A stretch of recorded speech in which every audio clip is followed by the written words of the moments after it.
Bonsoir, de retour, on est quel jour? On est vendredi aujourd'hui, oui on est vendredi aujourd'hui. Pas beaucoup de réceptions cette semaine mais pas mal de lectures. J'ai terminé les épreuves non corrigées envoyées par les éditions Charleston. Là celle-ci c'est la révérence de l'éléphant de Laura Trompette. Alors malheureusement on ne peut vraiment vous en parler dans le détail qu'à la sortie, donc là le 9 février prochain. Qu'est-ce que je peux vous dire sans trop vous en dévoiler? Alors il s'agit donc d'un roman qui se déroule entre la France et plus précisément la ville de Cannes et la Tanzanie. En fait c'est l'histoire de Marguerite qui est une vieille dame, je sais plus si on nous donne son âge. Je dirais qu'elle a plus de 80, même peut-être plus de 90 ans. Enfin, en tout cas, elle est atteinte d'un cancer et elle est plus sur la fin que sur le début. Mais c'est surtout qu'elle se sait partir et qu'elle veut décider la façon et où elle veut, la façon dont elle veut partir et quand et comment. Enfin voilà, elle veut vraiment être décisionnaire de ce moment. Oh, je vais essouffler. Pourquoi je suis essoufflée? Donc il y a, excusez-moi, je reprends le fil. Il y a donc Marguerite, cette vieille dame qui vit en EHPAD à Cannes. Il y a son petit-fils Emmanuel qu'elle a élevé puisque sa mère à Emmanuel, donc Irène, qui était la fille de Marguerite, est décédée en mettant Emmanuel au monde. Du coup, c'est Marguerite et son mari Auguste qui ont élevé Emmanuel. Emmanuel était anciennement photographe sportif et il a bifurqué pour devenir photographe animalier. Il vit désormais en Tanzanie. Il revient de temps en temps en France pour visiter sa grand-mère. Et il y a un troisième personnage, le personnage de Roxane, qui est une jeune femme d'une vingtaine d'années. Ah oui, j'ai oublié de préciser, Emmanuel il a une cinquantaine d'années. Et Roxane, c'est une jeune femme d'une vingtaine d'années qui est une as du poker et qui tend à quitter un petit peu ce milieu qu'elle considère un peu comme une drogue. Enfin, en tout cas, le poker l'a empêché un petit peu de mener sa vie, de construire une vie de couple, une vie de famille. Et c'est surtout qu'elle a un déclic au moment où elle perd sa grand-mère Hélène. Eh ben, je suis essoufflée, c'est pas possible. Respire. Elle a le déclic lorsqu'elle perd en fait sa grand-mère Hélène et du coup elle se dit mince j'étais pas là au moment où elle est partie, et pour se racheter en quelque sorte Roxane décide de donner de son temps dans l'EHPAD où sa grand-mère était pensionnaire, et c'est le même EHPAD où du coup est Marguerite. Donc voilà, Marguerite, Roxane vont se rencontrer, Roxane va rencontrer Emmanuel. Et comme on s'en doute, Marguerite va... Ah bah non, je vais m'arrêter là, je vous dis rien. En tout cas, il est question à la fois d'euthanasie Ouais, si, il est quand même question d'euthanasie et de cette thématique de pouvoir choisir quand on décide de mourir et comment, surtout quand on est en fin de vie et qu'on est en phase terminale d'un cancer. Il est aussi question de préservation animale, puisqu'Emmanuel est très investi dans la préservation des éléphants notamment, mais surtout dans la préservation de l'équilibre en Tanzanie entre les terres habitées par les Maasai et les terres occupées par les animaux, puisque dans le roman il est question de l'augmentation de la population en Tanzanie, et du coup une population qui a besoin de plus en plus de terres, mais du coup qui grignotent sur les terres des animaux sauvages, qui eux forcément ont besoin d'eau, besoin de se nourrir, et qui du coup pour ce faire piétinent à leur tour sur les terres habitables par les Maasai notamment. Donc c'est un petit peu un roman sur comment tout ce petit monde gravite sur un territoire plutôt fragile, dont l'écosystème est très fragile, et en parallèle du coup le personnage de Marguerite qui est ce personnage central et qui veut partir au bon moment, mais qui veut surtout être certaine de partir en voyant son petit-fils Emmanuel heureux et amoureux. C'est un bon roman, il y a juste, je dirais, le seul petit regret que j'ai dans ce roman, c'est qu'il m'a été difficile de me projeter les personnages et de les imaginer. Mais ceci dit, je vais m'arrêter là parce que les éditions Charleston ne vont pas vraiment être contents si je vous en dis encore plus. Donc, je m'arrête là et je vous en dis plus le 9 février sur la révérence de l'éléphant de Laura Trompette, parce que là je sens que je m'emballe, je sens que je vais tout vous raconter, je sens que je vais vous faire ma critique en vidéo, et en fait, il ne faut pas puisque je n'ai pas le droit. Donc je m'arrête tout de suite.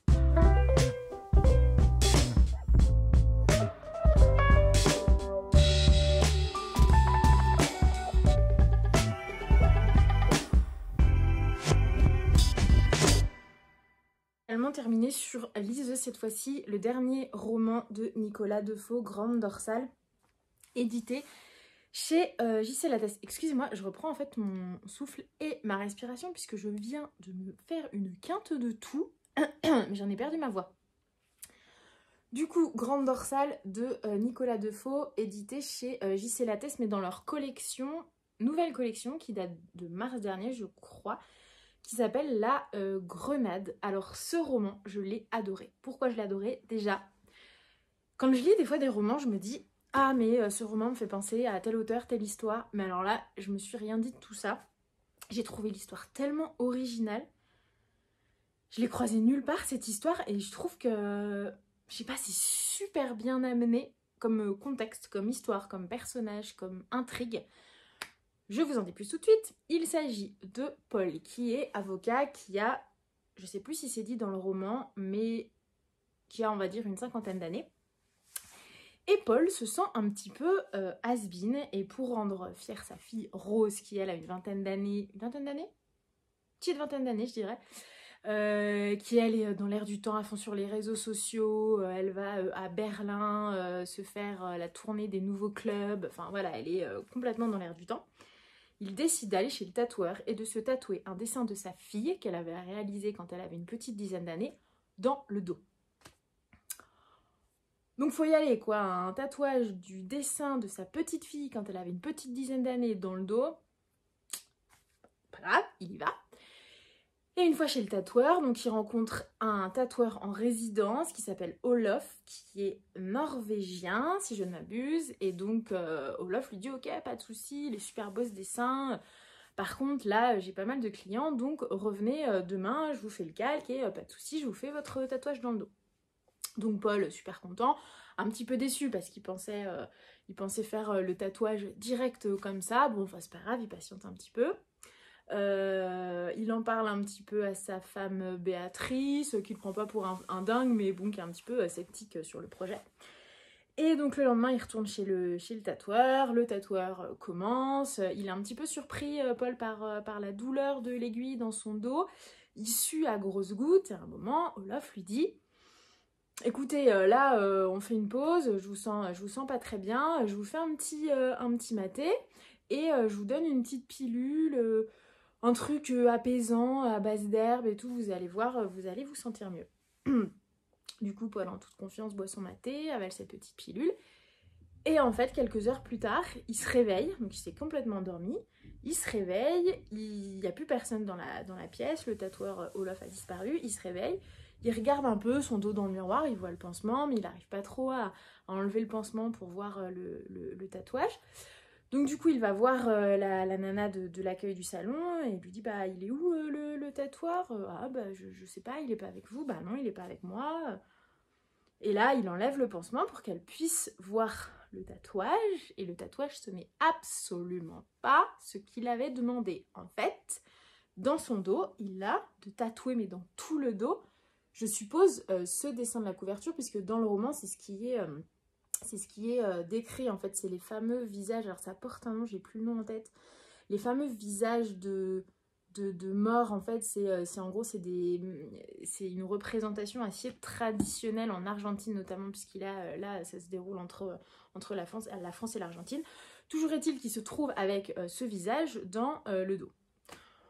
Donc bon bah pas super content, assez surpris, il rentre chez lui, il montre ça à sa femme elle est un peu hors d'elle, il retourne au salon de tatouage, enfin voilà, pour essayer de retrouver ce fameux Olof qui est introuvable, enfin bref, et du coup bah, Paul il se rend à l'évidence que bah, va falloir qu'il vive avec ce tatouage, il pense bien à l'enlever mais au final... la cicatrice laisserait beaucoup plus de marques et de traces que le tatouage, donc il décide de garder le tatouage. Et sa fille, elle trouve ça mais trop cool. Du coup, elle prend le dos de son père en photo, elle met hashtag daddy, je sais plus trop quoi. Enfin bref, le post fait plus de 2000 likes. Et Rose est contactée par Catherine, qui en fait est la mère de Judith, et qui dit à Rose mais en fait je vous envoie une photo de ma fille Judith parce que sur le dos de votre père, c'est le portrait de ma fille Judith qui est tatoué. Et ma fille Judith a disparu en Argentine. Donc là, Rose va voir son père, papa remonte-moi ton tatouage et tout. Elle voit le tatouage de son père de nouveau. Elle met la photo à côté en parallèle et c'est en effet bien la photo de Judith, la fille de Catherine. Et donc s'ensuit une enquête pour essayer de comprendre pourquoi Olof a tatoué le visage d'une jeune femme disparue en Argentine sur le dos de Paul qui est avocat, avec voilà ce masque de la mort sur elle. Donc voilà, c'est un petit peu une enquête comme ça, et donc on va suivre le personnage donc, de Judith, le personnage de Catherine, le personnage de Paul. Et en fait le fil conducteur un petit peu de ce roman, ça va être les écrits de Judith, puisque Judith écrit dans des carnets à destination de son petit frère Gustavo, et on en apprend un petit peu plus sur la vie de Judith à travers les carnets qu'elle laisse à destination de son frère Gustavo. Du coup, je trouve que le départ est vraiment...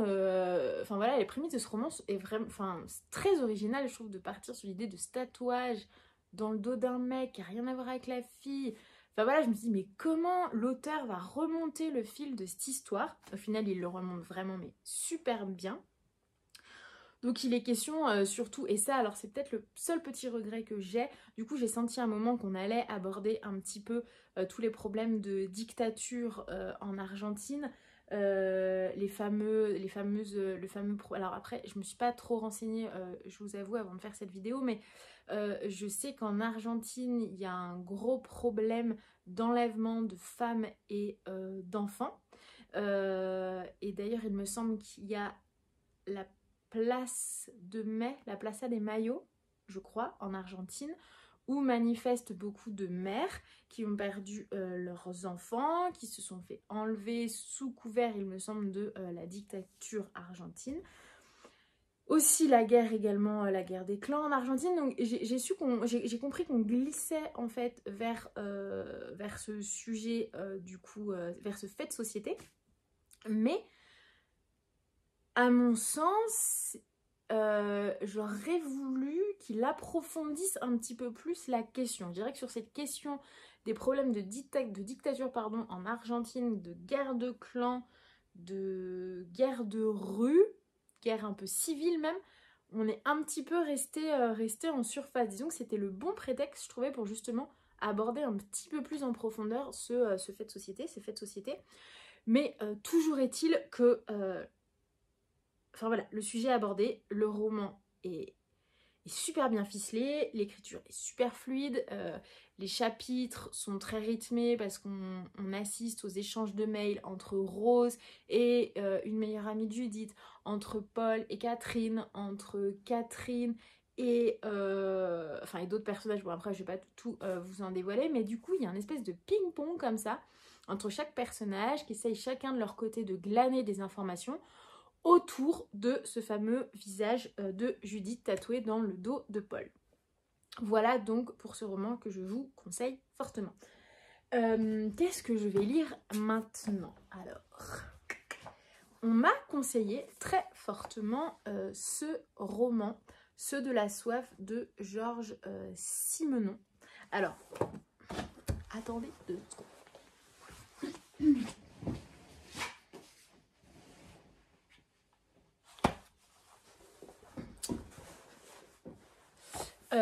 Qu'est-ce que du coup je vais lire maintenant? Alors on m'a fortement conseillé ce roman de Georges Simenon, Ceux de la soif, édité chez Folio Policier. Alors en fait on avait découvert dans ce livre que j'avais acheté pour Noël, l'Atlas des îles abandonnée, on avait découvert une histoire assez dingue sur Floreana, qui fait partie des îles Galapagos, donc cette île. Et en fait, sur cette île, il s'est déroulé une espèce de... Comment dire? Une espèce d'affaire un peu bizarre entre deux personnes, donc une enseignante et un dentiste berlinois, qui ont décidé d'aller sur cette île abandonnée, d'y vivre jusqu'au moment où une Autrichienne, baronne demi-mondaine, Héloïse Wagner de Bousquet, s'installe avec deux esclaves sur cette île. Bref, après il y a des meurtres, il y en a 3 qui disparaissent, puis une seule de l'île qui réapparaît où à Berlin. Enfin, c'est un peu une histoire un petit peu étrange. Et en farfouillant, on a découvert en fait que Georges Simenon s'était inspiré de ce fait divers sur cette île des Galapagos, Floreana, pour écrire ce roman. Alors moi, je ne l'ai pas lu. Le deuxième lecteur de la maison l'a lu en une journée et l'a adoré. Alors c'est librement inspiré, bien entendu, de ce fait divers. J'ai hâte de voir ce qu'il en a fait. Autre roman que j'ai depuis Noël dernier. Non, depuis mars, on me l'a offert pour mon anniversaire. C'est le dernier Joël Dicker, L'énigme de la chambre 622. Oh, désolée pour la lumière, le ciel s'assombrit, c'est la fin de journée. L'énigme de la chambre 622, édité chez De Fallois. Alors, je n'ai lu qu'un seul Dicker, La vérité sur l'affaire Harry Kébert, que j'ai dévoré en 2 jours, je crois. Mais La vérité sur l'affaire Harry Kébert, ça a été mon coup de cœur 2019, je crois. Mais j'ai eu du mal à enchaîner sur un autre livre derrière Harry Kébert, tellement j'ai été... Waouh, il m'a rendu dingue ce livre. Donc, je n'ai lu que ce roman de Joël Dicker parce que j'avais très peur en fait d'être déçue. C'est comme si j'avais l'impression en fait d'avoir lu le meilleur de Dicker et de me dire, mais en fait, oh là là, mais je vais être déçue par les autres, c'est pas possible. Toujours est-il qu'il écrit toujours, qu'il a sorti ce roman, je ne sais plus quand d'ailleurs. Ah, mais c'était peut-être pendant ou juste avant le confinement ou après le confinement, mais je crois que c'était tombé un peu dans ces eaux-là. Du coup, ici, l'autre lecteur de la maison l'a déjà lu et l'a mais dévoré et adoré. Et il m'a dit, il faut absolument que tu lises. Donc, Dicker, voilà. Alors, est-ce que je vais commencer par Dicker ou est-ce que j'ai commencé par Simenon? Je ne sais pas. En tout cas, ça va être mon second livre de la semaine. Et toujours sur la liseuse, cette fois-ci, j'ai dégoté le prix du Quai des Orfèvres 2021, qui est Cap Canaille de Christophe Gava. Peut-être que la couverture vous dira quelque chose, qui est donc un policier. Et il me semble que l'intrigue se déroule à Marseille. Je suis désolée, je ne peux pas vous en dire plus. J'ai lu la tranche, mais je me souviens plus. Là, comme ça, je me souviens plus de l'histoire. Toujours est-il que, voilà, Cap Canaille, édité chez Fayard, donc sera ma 3e lecture de la semaine. Alors, en fait, la liseuse, je sais pas si pour vous c'est pareil, la journée, je lis sur support papier. Et en fait, sur la liseuse, c'est plutôt le roman du soir, puisque... mon compagnon nocturne s'endort tôt et moi, qui ne suis pas fatiguée tout de suite, j'ai envie de continuer à bouquiner. Sauf que voilà, la lumière, bah forcément le dérange et donc du coup c'est la seule façon que j'ai trouvée là récemment pour continuer à lire sans le déranger. Et donc du coup, la liseuse c'est le roman du soir et de la nuit. Et c'est plutôt pas mal. Donc voilà pour les lectures terminées, les lectures à venir. Et je vous reprends dans le week-end, peut-être avec des réceptions ou des livres terminés.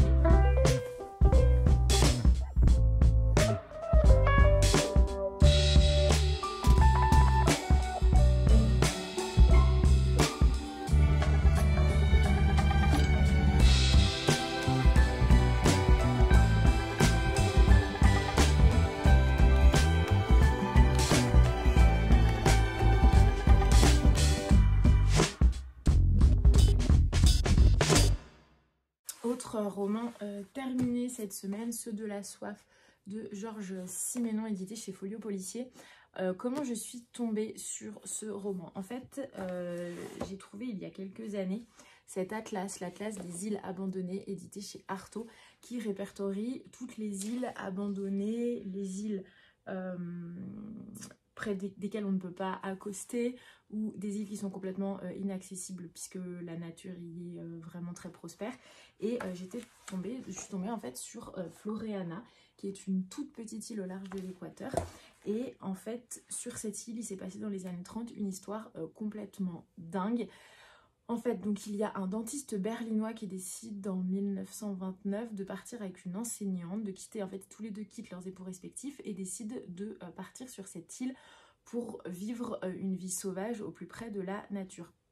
Ils créent du coup une petite ferme dans un petit cratère qu'ils vont appeler Frido.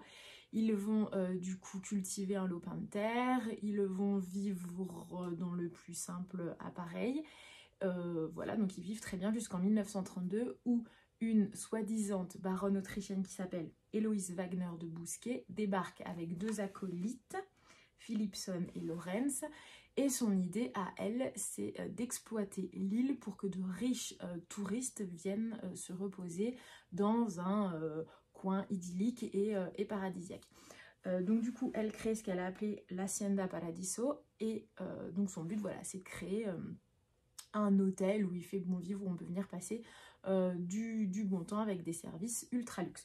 Sauf qu'en fait, au final, en 1934, la baronne et Philipson, donc l'un des 2 acolytes avec qui elle débarque sur l'île, disparaissent complètement, comme ça, ils disparaissent. Et en gros, on ne sait absolument pas ce qui va se passer. Il y a du coup le second acolyte, Lorenz, dont le squelette est retrouvé sur la plage d'une île voisine. Et le fameux dentiste berlinois meurt, lui, des suites d'une intoxication à la viande. Et seule l'enseignante qui était arrivée avec le dentiste en 1929 sur l'île, seule elle survit. Mais en gros, il y a tout un mystère autour de cette île, de ces personnes qui sont venues y vivre, qui ont disparu, qui sont mortes dans des conditions assez mystérieuses. Et du coup, Georges Simenon a tiré, alors il a très librement adapté cette histoire dans ce roman, Ceux de la soif. Le dentiste et l'enseignante sont devenus du coup dans Ceux de la soif Franz Müller et Rita. Et du coup, bah, tous les personnages de l'histoire y sont, avec d'autres noms, et il rajoute quelques petits personnages. Que vous dire de ce roman? Il est assez flippant. Alors, le personnage de la baronne, qui s'appelle... Ah, j'ai perdu son nom. Le personnage de la baronne, mais il est tellement antipathique. En fait, elle arrive sur cette île, on a l'impression que c'est une grosse mythomane déjà. Elle arrive sur cette île, mais c'est... je suis chez moi, c'est mon île, c'est mon territoire. Tout le monde dans les journaux autrichiens et berlinois savent que la baronne de machin débarque sur l'île et veut en faire un paradis sur terre. Enfin, elle vient avec 25 000 cigarettes, elle vient avec des caisses entières de whisky, de champagne, elle arrive avec une maison en kit qu'elle du coup va monter, elle laisse ses 2 acolytes en fait monter la maison près d'une grotte, près d'une source. Bien sûr, elle choisit l'emplacement idéal près de la source et elle épuise l'eau en quelques mois. Donc elle a vraiment eu l'attitude de femme qui veut coloniser son territoire et en faire quelque chose du coup qui économiquement est viable et va faire parler d'elle dans les journaux du monde entier. Et sauf que bah, bien entendu tout ne se passe pas comme prévu. Les personnages sont très mystérieux. Il est vraiment difficile en fait de connaître réellement les intentions des personnages en fait. On a donc le professeur Müller qui est là avec Rita depuis quelques années, sauf que il se passe rien entre eux vraiment, mais en même temps il y a de l'affect, et en même temps elle a 37 ans, lui il a 50 ans, ils sont tout le temps nus. Ils ont envie l'un de l'autre, mais lui, a priori, est impuissant. Il y a la famille des Herman, où du coup, c'est un couple avec Jeff, qui, lui, a une maladie. Il aurait la tuberculose, mais il est aussi très solitaire. Il a presque un peu des troubles du comportement. Et on a ces trois-là qui débarquent, la baronne et ses deux acolytes, Nick et Kraus. En gros, elle couche avec Nick, mais des fois elle retrouve Kraus dans la forêt, mais elle prend Kraus pour un larbin. Enfin, mais c'est genre un peu, des fois il y a des scènes complètement orgiaques comme ça. Et on se demande, mais comment ça va se terminer? Ils vont tous s'entretuer. Il y a un côté ultra... Je vous retrouve quelques heures plus tard. Malheureusement, je n'avais plus de batterie. Je n'ai absolument pas anticipé ce problème. Je vous parlais donc de Ceux de la soif de Georges Simenon, que du coup je vous conseille de lire. Alors comme je vous le disais précédemment, au bout d'un moment on se dit mais ces personnages vont tous s'entretuer, on est à la limite du cannibalisme en fait, ils vont juste avoir envie de se bouffer les uns les autres. Et c'est assez fascinant en fait de se dire que cette histoire est adaptée de faits réels, même si c'est très librement adapté. Quand on connaît le fait divers, on se rend compte que malgré tout il y a quand même un fort rapprochement entre les deux histoires. Et c'est d'autant plus fort de se dire que des personnes ont vraiment vécu sur cette île, des personnalités toutes très différentes, sur une île qui n'est pas non plus très grande et qui ne possède pas non plus des ressources infinies, pardon, qui ne possède pas des ressources infinies. Mais toujours est-il que c'est assez dingue de se dire qu'ils sont restés autant de temps sur cette île avec l'impossibilité d'en partir. Enfin, il faut savoir, le roman le précise, que un bateau passait 2 fois par an, mais que des fois, il ne pouvait pas s'arrêter sur l'île, et que du coup, il devait attendre. Donc les possibilités de quitter l'île étaient quand même assez moindres. Donc c'est assez dingue en fait. Si vous êtes fan de romans adaptés de faits divers, lisez-le, surtout que c'est une petite lecture. Il fait combien? Il fait combien de pages? Il fait 200 pages, donc franchement ça se lit très vite et ça se lit super bien. Réception d'hier, que j'ai ouvert aujourd'hui le dernier roman de Lucinda Riley chez les éditions Charleston. D'ailleurs je vous remercie les filles des éditions de m'avoir envoyé le dernier Lucinda. Pour la petite histoire, vous êtes très nombreux et nombreuses à me conseiller depuis des semaines entières de lire la saga des 7 sœurs de Lucinda Riley. Alors je sais que cette saga va me plaire, je vois pas comment il pourrait en être autrement. Mais en fait, vu la pile à lire que j'ai pas forcément envie de me lancer dans une saga maintenant, puisque je sais que je vais adorer, que je vais pas vouloir en sortir et que je vais vouloir lire tous les tomes, et que je ne vais pas pouvoir avancer sur mes autres lectures. Du coup, je me suis dit, deal avec moi-même, tu ne commences pas la saga des Lucinda Riley. Par contre, rien ne m'empêche de découvrir l'écriture et l'univers de Lucinda Riley. C'est pour ça que j'ai sollicité les éditions Charleston pour recevoir La Chambre aux papillons, que je vais très vite découvrir. Et lecture en cours après le Georges Simenon, c'est le dernier Joël Dicker, L'énigme de la chambre 622. Alors, j'avais très peur avec ce roman qui est sorti au mois de mai dernier, pour la simple et bonne raison que, enfin 2 raisons très exactement. J'ai découvert Joël Dicker avec La vérité sur l'affaire Harry Kéber, que j'ai dévoré en une journée. J'ai été complètement transportée par cette histoire. J'ai trouvé ce roman complètement saisissant. Enfin, j'ai eu un énorme coup de cœur. C'était mon coup de cœur 2019 d'ailleurs. Et j'ai pu discuter avec d'autres lecteurs, d'autres fans de Joël Dicker, qui m'ont dit non mais en fait la vérité sur l'affaire Harry Kéber, c'est le meilleur Joël Dicker. Moi je me suis dit bah mince, j'ai commencé par le meilleur, du coup qu'est-ce que je vais mettre sous la dent maintenant, je fais quoi, je tente les autres. Et le dernier est sorti et je me suis dit allez, les autres lecteurs Joël Dicker n'ont pas encore lu le nouveau, donc a priori ils n'ont pas un avis, donc allez, je vais me faire mon avis toute seule.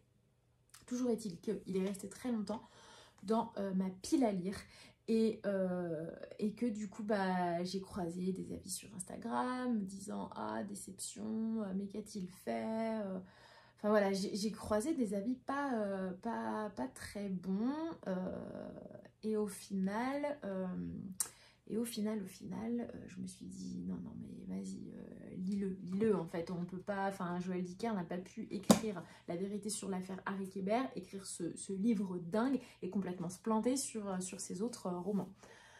Je l'ai commencé hier, j'en suis à plus de la moitié. Alors, si je crie au génie, vous allez me dire, non mais là t'exagères. Bah, j'ai quand même envie de crier au génie parce que, enfin, je vous en dirai plus quand je l'aurai terminé, mais... Oh là là, mais Joël Dicker, quoi, enfin, il est tellement fort, il arrive à entretenir le mystère, enfin, on parle quand même, on commence avec un meurtre dans la chambre 622, j'en suis à 300 pages, je sais toujours pas, on ne sait toujours pas qui est mort dans cette fichue chambre, en fait. En fait, il arrive à entretenir le mystère sans rien dire, sans rien dévoiler de l'énigme principale. Généralement, dans les romans policiers, ok, il y a un meurtre, on sait qui est mort, et on remonte le fil, on remonte l'enquête pour savoir qui est le coupable. Là, non seulement on ne sait pas qui est le coupable, mais on ne sait même pas qui est mort. Enfin, et il arrive à entretenir ça, bah pour l'instant, là, 300 pages, et je ne sais toujours pas qui est mort, quoi. Et il y a des rebondissements de dingue. Et en fait, ce qui est très fort aussi, c'est que c'est alambiqué, c'est futur, passé, présent, passe d'une époque à une autre, et en même temps on le suit, lui, en train d'écrire ce roman, en train de faire une enquête sur cette histoire pour en faire un roman, et jamais à une seule seconde, il nous perd. C'est-à-dire qu'on arrive à tisser le fil, et à aucun moment on se dit « Attends, là il m'a perdu, qui est qui a fait quoi, qui est qui, pourquoi, comment ?» Mais jamais, en fait, jamais. Et alors ça, c'est trop fort. Autant Franck Tillier, j'adore. Bon, là, c'est du policier, Franck Tillier, c'est du thriller, mais dans le style d'écriture comme ça, où tout s'imbrique, je trouve que Tillier est un peu dans la même veine que Joël Dicker, où il y a quand même une espèce de puzzle comme ça, avec des éléments qui s'ajoutent, qui se croisent, qui s'en mêlent. Mais pour le coup, Tillier, il y a des fois, je suis là, attends, stop. Là, je comprends plus. On en est où où est-ce qu'il essaye de m'emmener? Bah alors lui, non seulement on ne sait pas forcément où il veut nous emmener, mais en tout cas sur le chemin, il nous prend la main et mais on le suit les yeux fermés sans aucun souci. Donc pour l'instant, c'est une super belle surprise. Par rapport à la vérité sur l'affaire Harry Kéber, je vous dirai à la fin comment je le situe. Pour l'instant, je me demande si je ne lui situe pas devant la vérité sur l'affaire Harry Kéber quand même. Donc à voir. En tout cas, c'est ma lecture en cours que j'espère terminer.